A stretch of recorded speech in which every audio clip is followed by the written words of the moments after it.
Hi, everyone. My name is Tananarive Due. I am a writer, and a few years ago, actually more than a few years ago, I was a newly published writer who published my second novel, which was called My Soul to Keep. I was in my 20s when I wrote My Soul to Keep, and it was really ambitious for me because it had a 500-year-old timeline, but I was living in Miami. I was working as a reporter for the Miami Herald, and I was having a terrible time dating.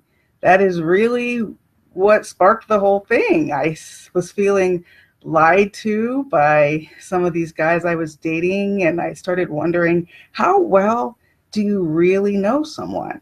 And even worse, I realized they weren't lying to me. I was lying to myself. I was in denial about things, red flags that were right in front of me. And that's when it hit me. What if you found out that you really didn't know your husband at all? What if he never aged or got sick and you just really had never let yourself notice before? What if he never told you he was actually an Ethiopian immortal? Well, that's where My Soul to Keep started. That's where it was born. When it was published, it was like it was charmed. I got blurbs from Tina McElroy Ansa, Stephen King, Octavia E. Butler. Hollywood was calling right away. Book clubs around the country were talking about it and still do. I'm so blessed that they still do talk about it. And in the years since then, I really would have to say that My Soul to Keep is probably my most popular novel, even though it's the first one in a series of 4, and the second one, The Living Blood, won an American Book Award. There's just something about My Soul to Keep for the readers. What would you sacrifice for love? What would you sacrifice for your family? What would you sacrifice to never get sick, never grow old, and never die?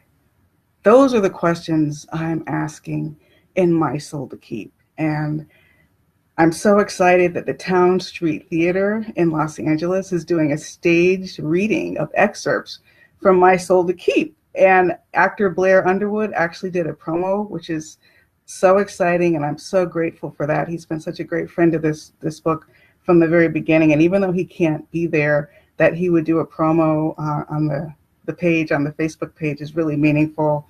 It's a new day in Hollywood now. I don't think Hollywood was ready for My Soul to Keep when it came out. So this is the first dramatization of this book I'll have ever seen, with an actual director and an actual cast, and I can't wait. And after the performance, I'll be there to answer questions and sign copies of books. So please do come out to the Towne Street Theater's reading of my novel, My Soul to Keep. It's Sunday, July 15th in Los Angeles. It's at the Museum of African American Art, which is inside the Baldwin Hills Crenshaw Plaza. For tickets and information, visit townstreetla.org. That's town with an E at the end, townstreetla.org, or click on the link here on the Facebook page. And I really hope to see you all, if you're in Los Angeles, on Sunday, July 15th, for this really, really exciting event.